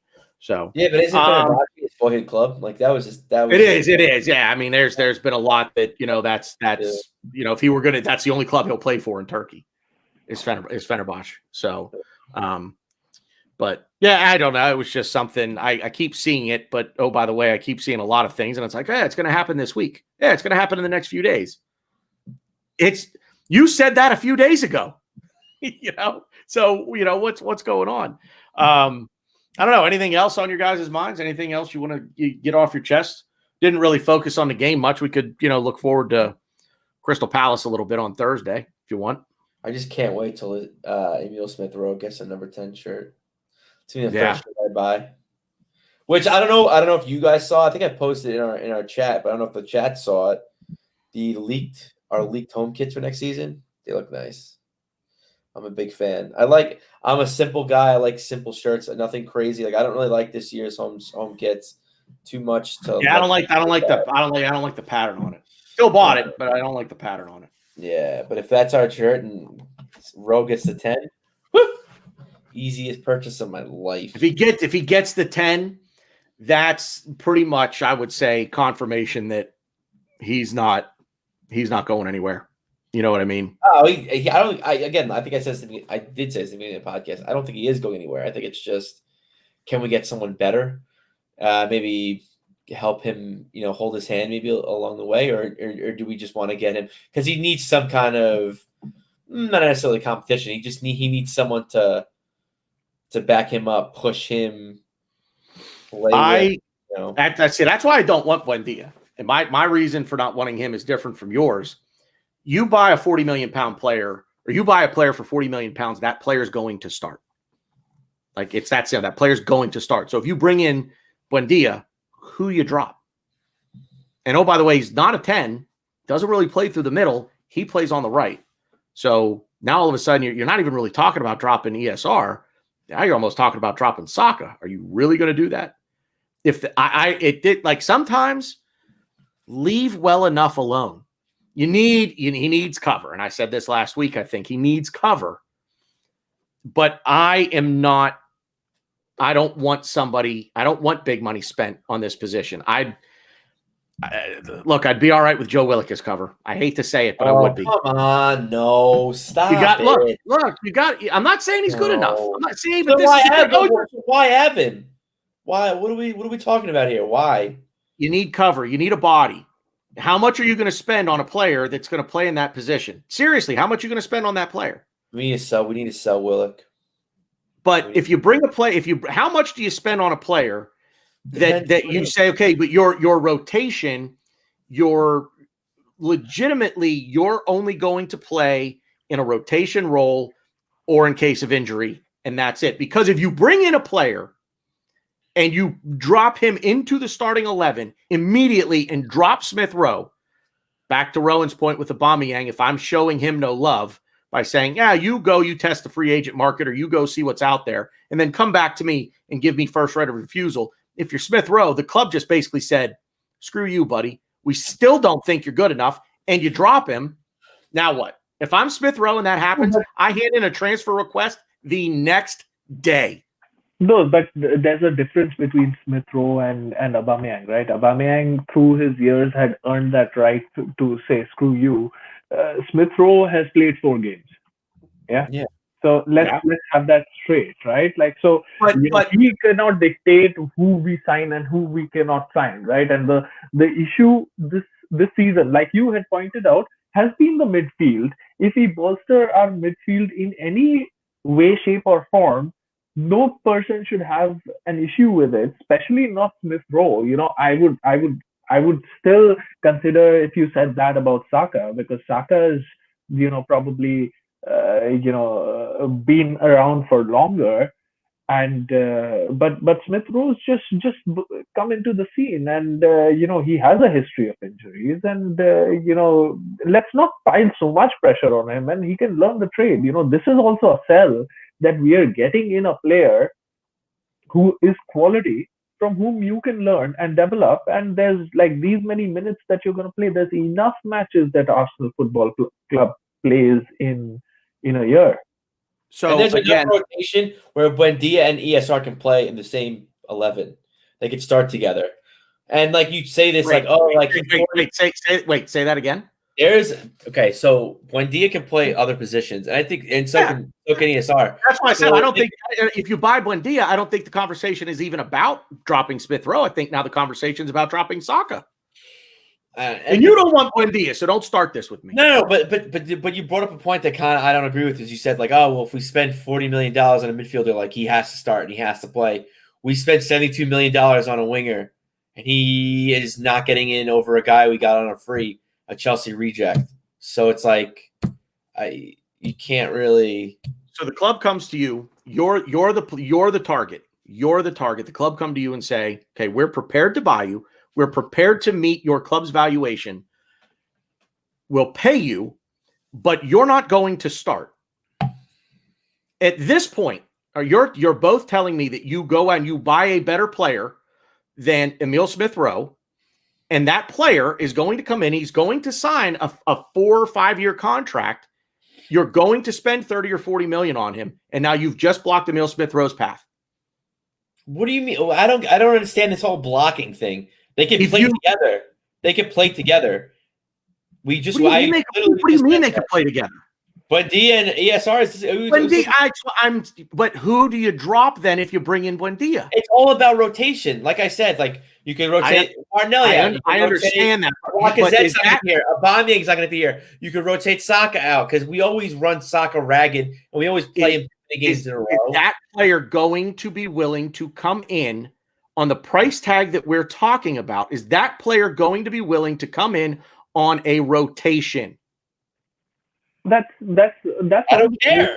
That's on negotiation basis, right? Like, I mean, there are plenty of players who get paid nothing compared to the Premier League who are playing maybe Europa League or who are playing semi-Champions League football in other countries. There are players like that. And why do you think that?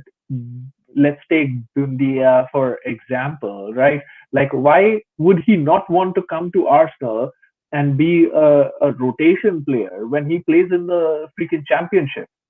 He's not playing in the Premier League. Like, why is he given that status that he can dictate how many games he's going to play? Exactly. I'm looking at it purely from the standpoint of if I'm a player, I want to play. If I'm a player, I want to play. Okay, so if I'm a player, this is me. Hang on, this is me.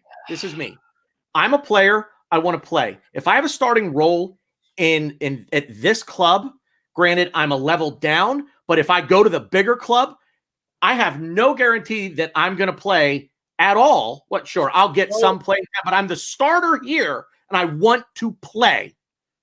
But again, so we bitch about players taking money, but now we expect players to, hey, come here because we'll pay you and then go sit on the bench. We bitch about it, but now we want to do it. So which is it? This is how club culture and club mentality forms. If you want to come in and let's say I'm the target, they come to me, we don't think you're going to start. We're going to pay this. Or I'm like, oh, you don't think I'm going to start? Well, guess what? I'm going to prove you fuckers wrong. You're going to sign me. I'm going to work my ass off in training. I'm going to do whatever I have to take, and I'm going to be in that starting 11. Whether you guys say I'm going to be or not, it's going to happen. I'm going to earn my spot. And that's what you got to do. You got to earn it. Who cares? It doesn't matter. It doesn't matter what they say before they sign. But then it comes back to you're working that hard. But what if the player you're trying to unseat just keeps working just as hard as you, and he doesn't do anything to get dropped? And no matter how hard you work, there's always you're competing against it. And we're going to be a good team. And we're going to be a good team. We're going to give Arteta a headache. I like the idea. That's it. This is my only point. I don't like the price tag coming with some of the people that we're linked with, because I feel like they're going to come in and they're going to expect to start. And we've seen this for years now with the youth of this club. You got to play the youth, but then nobody wants to play the youth. And it's just constantly going out and buying players to come in to try to take their role. Smith-Rowe came up through the academy and he's earning his spot. He's earning his spot right now. He's earning his spot. I'm not saying don't sign a depth player. It's not about we need to sign a depth player. That I 100% agree with. But I'm not on the boat of signing a player that's going to come in and be the immediate number 10 and take over his starting role. But if you're using Buendia as an example, like exactly like Rohan said, he's playing for Norwich. He's in the Championship. You come to it all depends. There you're speculating on what the player's mentality is. My mentality this is a fact. If I can start here. This is a fact. Norwich are in the Championship. Arsenal in the Premier League. Arsenal. You're either thick or you're just not hearing me. No, I'm not, because players' mentality. Do you want to play for a bigger club? Do you want to be a part of a bigger club, or do you want to work my way to start? Yes, I do want to do that. Play. No. I want to play for a bigger club, and no guarantee to go to the bigger club and you play. Look at Manchester City. Yeah, exactly. I'm going to work my ass off, and then I'm going to start. I don't understand what I think you're thinking. You're not understanding what I'm saying. You're gonna if you have this chance. Your heart. There's no guarantee. There's absolutely no guarantee. There should be no guarantee for any player to start week in and week out. Right. I agree with that. So then I'm confused at what you're saying. You're saying, but I'm saying to you, I'm the starter. You come in, you're gonna bust your ass. You're gonna unseat me as a starter. But my form isn't slipping in games, and I'm working just as hard as you on the training pitch and in the gym, and I'm saying my prayers and I'm eating my vitamins and I'm doing all that, and I'm right there on par with you. But I'm still the starter because I haven't done anything to lose my job. Now you're not. I'm sitting at games. It's like I'm not going to play ever. It's like you're going to start every single game we play. Right. So I don't. But you're not. Are you going to split the games 50-50? Are you going to split the games 50-50? No, it doesn't have to be symmetrical, or it doesn't have to be so mathematical, right? Like we play at least 50 games of note, right? 38 games in the Premier League. We play about 10 games in the Europa League, give or take. Like if we reach the round of 16, we've already played 10 games there. Right, we play a few more in the Europa League, in the Carabao Cup and the FA Cup, where we have a good run. So we are playing about like 52, 53 matches of note. Right, and no player is going to play all of these games. Right, there are going to be times when there's going to be injuries. That's the reason why you need a squad, right? Like that's the reason why you need 5 centre backs. Why do we have 5 centre backs and we're saying that we need a 6th one if only 2 players can play throughout the season, right? Like do those people not have any sort of hunger? It's not just that, and I'll give you an example from each of the top 6 clubs where they have signed players for that much money and they sit on the bench. And you will say, oh, Manchester City have that sort of money, so they can do that. Manchester United have Donny van de Beek, but they have that sort of money, so they can do that. But, and Chelsea have that sort of money, so, Herberts or whoever can sit on the bench. But Spurs, they've got Bergwijn, right? Who sits on the bench. He was signed for 27 million. They've got Lucas who sits on the bench. He was signed for a good amount of money. That is what players do. Like you need at least a contingency of 4 or 5 players who can play those 3 positions. 5 players for 3 positions is not 50-50. You'll get more than 50% of the matches, right? But then one player doesn't. If one player gets more than 50%, another player gets less. I'll tell you what. Like I was thinking today I was thinking commercially when I read of Rob Holding's thing, right? Rob Holding's transfer. Rather his extension.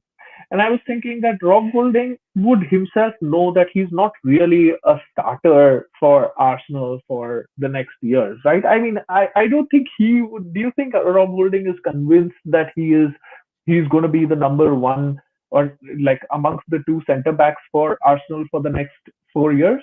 I think he's going to work for it. I think he's going to want it. If you're not convinced, there's the door. Go. Yeah. No, I tell you what. That's a piss poor mentality to have. If you don't think you are the best, then you better work your ass off to be the best, and then you better get to a point where you do think you're the best. He will try, but there are sometimes. James Milner will try as hard as he can in training, but every day when he looks at Thiago, he knows that he's just not going to be as good as him. Right, like effort is effort, but like if you have effort plus talent, because at that level everybody is putting in that sort of effort, that's a prerequisite that you are going to be putting in that much of effort. Then there are people who have more talent, and I think Rob Holding would realize that there are people who have more talent than him, right? Like I would think that, and I was thinking, so why doesn't he go to a team whoever, like a Brighton or someone, and earn maybe the same amount of money, because he's not on extraordinary wages, but he'll be a starter every week. But then I thought that with Arsenal, he's got the assurity that for the next 4 years, he's going to be in the Premier League, and he's going to be in and around those Europa League, Champions League spots. There's more money on the grab, etc., etc. Versus playing for a yo-yo club, a Norwich or whoever it might be, with the chance of any time they could go down and the squad could be dispersed. At the end of it, you also have to remember that this is their livelihood and they have to think in those terms also. And that is the reason why Arsenal could be a pull. These are things that they do think about. This is their business. It's not always, and you and I and everybody here who's tuned in have that attitude. And if we got the shirt for Arsenal, we'd run through a wall and we'd put in that effort every single time. But do we see that happening with players? They don't do that, right? So why is it that big a surprise that somebody will come in to Arsenal to live in London, to make more money, to be in and amongst the European League spots, and be happy to play regularly, but not be a starter every week? So I agree with everything you said, Rohan. The only thing I will disagree with is I think Rob Holding can be one of the best center backs for Arsenal Football Club. I don't think we've seen the best of him, and I said that earlier, and I agree with that. I think he's a lot better than what you give him credit for. I think he's a lot better than what people give him credit for. I think he's our most underrated player probably this season. Let me get to what your spirit animal wants, and I'm fairly certain this is what he wants. But at the end of the day, to be the man, you gotta beat the man. I think that's what he wants. Hey, man, I'm trying to give the people what they want here. So at the end of the day, what it comes down to me, is something that we don't. The only way we can describe it or define it is what we see on the pitch in a game. We're not in training. We don't see it. And that's the player's mentality. Some players, it's just money. It's just purely money. Some players want to be a part of a perceived big club. When right now, we are a big club, but we're not top six. Oh, it's there. We're what 11th in the table right now. We're not a big team right now. We're a big club. Right. We're not a big team. Right. Well, that's a good way. That's a good way to put it. But it's the player mentality. I would like to see someone actually on Smith Rowe's level come in to bring it back to this. I'd like to see a player on his level come in, and you have two players on roughly the same level competing for that spot. That's what I would like to see. What I'm afraid of happening is you go out and you spend so much money on a player, and that player comes in with the expectation that he's going to start. And what have you just done to the mentality of the player who is in the process of earning that job, earning that role? You know what I mean? And you say we can't let him decide transfer. You're absolutely right. I don't agree. I don't disagree really with anything either one of you have said, but it's a fine line that you have to walk here between not damaging a player's confidence who's brimming with it right now, and then all of a sudden say, you know what, man, but guess what? I'm cutting you off at the knees, knocking you down a few pegs because I'm going to, I'm going and getting this guy that I think is better. Now, and even if you do that, Smith Rowe's still going to get starts. Like you said, the rotation will be there. Maybe I'm blowing this up. Maybe I'm making way too much out of it. I just don't want to see us go. Like, would you, if Husam were a realistic option, and I'm bringing him up because he was on the table in the summer. If he were playing well, if we could afford him, he would be your guy, right? If you went out and you bought him, he's your guy. He's your number 10, right? I mean, yes, no. Yeah. I mean, I'm biased. So if you did it right now, and he comes in, he's the assumed starter, and you've just cut Emile Smith Rowe off at the knees. What does that tell the youth of your club? I will tell you what, Tanner, because like we are being very, very unfair to ESR right now because we've just placed so much burden on this 20-year-old kid who's played 4 games for us right now, and right? There's going to be a lot of change between today and the end of the season. Trust me. Like, long may his form continue, and long may he be the world beater that he is right now. But don't let the highs get so high that when he doesn't perform to this level, then we call him shit and we call for his head and we I want him out. absolutely wouldn't do He's that. still learning his trade, and we need someone who's more experienced to teach him. And I'm not just particularly talking about ESR. So is Saka and so is Martinelli. We've got a very bright young core, but we need people who've been through form dips, who've been through injuries, who've been through all of those situations to mentor them and to teach them that this is the way football is played. These guys are kids, and we've just like hyped them up to be some world beaters, and that's unfair to them. Everybody, I dare say that if we have 53 people watching right now, and I bet everybody in the chat agrees with you. I bet everybody in the chat agrees with what you just said. Because he's right. Is he? I agree with him. I do agree. I agree 100% with what you just said. Yeah. But then there's William Saliba. Kid's 27 million pounds. Are you kidding me? Why isn't he starting? He's 18 years old. He just lost both of his parents. I don't give a shit. We just bought you for 27 million pounds. Come in here and you better be better than Virgil van Dijk the minute you put that shirt on. What's the difference? I'm not asking you to explain it because you can't. Yeah. But that's you the can mentality. really, you can explain. Well, maybe not That's fully, the mentality. No, that's the mentality of this of this club's supporters. Can't put all the pressure in the world on Smith Rowe, Bukayo Saka, and Gabriel Martinelli. I agree with you 100%.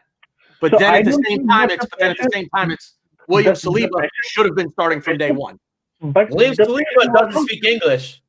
No, but the pressure was not on Saliba. The pressure was on the club for not playing him. There was no pressure on Saliba. Nobody said that it's Saliba's fault. Everybody said that it's the club's fault that they're not playing him in any of the matches. Nobody said that why isn't he playing in the Premier League?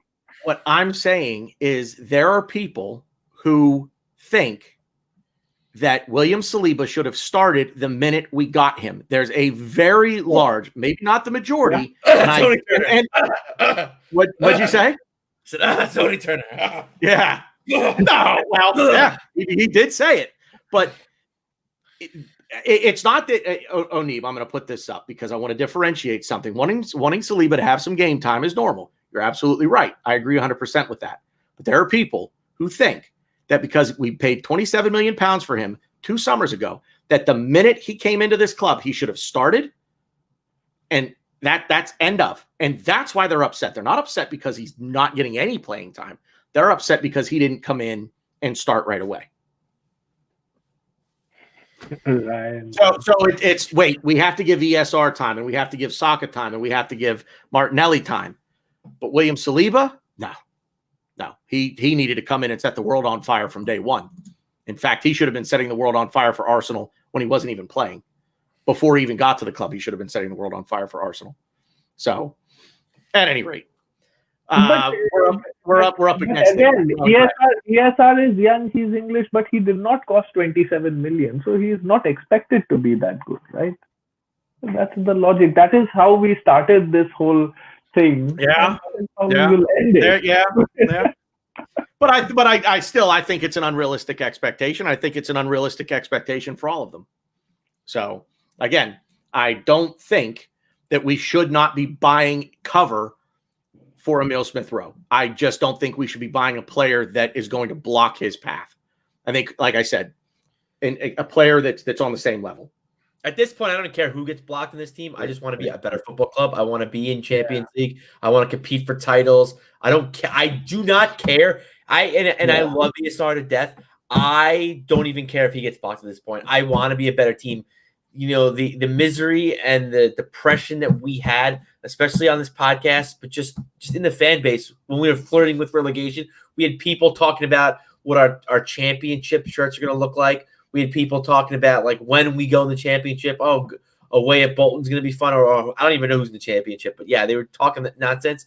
I don't care who gets blocked. If you're good enough, you're going to rise to the top. I just want to be in the Champions League. I want to compete for the Premier League title. I want to be where we belong with the Big Six, with in the top 4, with competing with teams like Liverpool, where like when you go watch Arsenal versus Liverpool, it's like, oh man, it's actually a good fight. Where now it's like, oh, how is Arsenal going to shoot themselves in the foot now? Yeah, I never understood this whole blocking players. I don't care. Who cares? I'm fans. I'm a fan of Arsenal Football Club. Not a fan of Emile Smith Rowe FC. Not a fan of Sock FC. Not a fan of Martinelli FC. If the player is playing well, you should care about blocking his path. No, I don't. If I can get somebody better that will play better than him, then I don't care. You're not going to. I mean, that's the mentality of just go buy all the world's best players. Not going to happen. I'm not saying that though, but I'm saying if we could upgrade in a position, even if the player's playing well, because let's face it, where we are right now as a club, we're not where we want to be. We're not even. We're nowhere close. So we're talking about blocking a potential ESR, blocking potential Martinelli, Saka, whatever. Our young guns, it's fine. It doesn't matter. If we're getting better players in and we're going to be a better football team, it does not matter who we block. Yes, it's nonsense. I just farted. That's what that look was for. Yeah, I gotta reel it in here. I gotta end that rant with I miss Guendouzi too. Someone said it. So, Guendouzi too. So you guys want to kind of keep the talk going after dark? We'll get out of here, take a break, and we'll jump on to the other show. Can hang out for a little bit. Yeah. Yeah, we can hang out for a little bit. All right. So we're going to end it on that. Do you guys want to give any final words, Ryan? I'm going to let that be your final word. Rowan, final word from you. Go suck it. Okay. What you kind of just said you were done. Yeah, no, I'm done. Rowan, go ahead.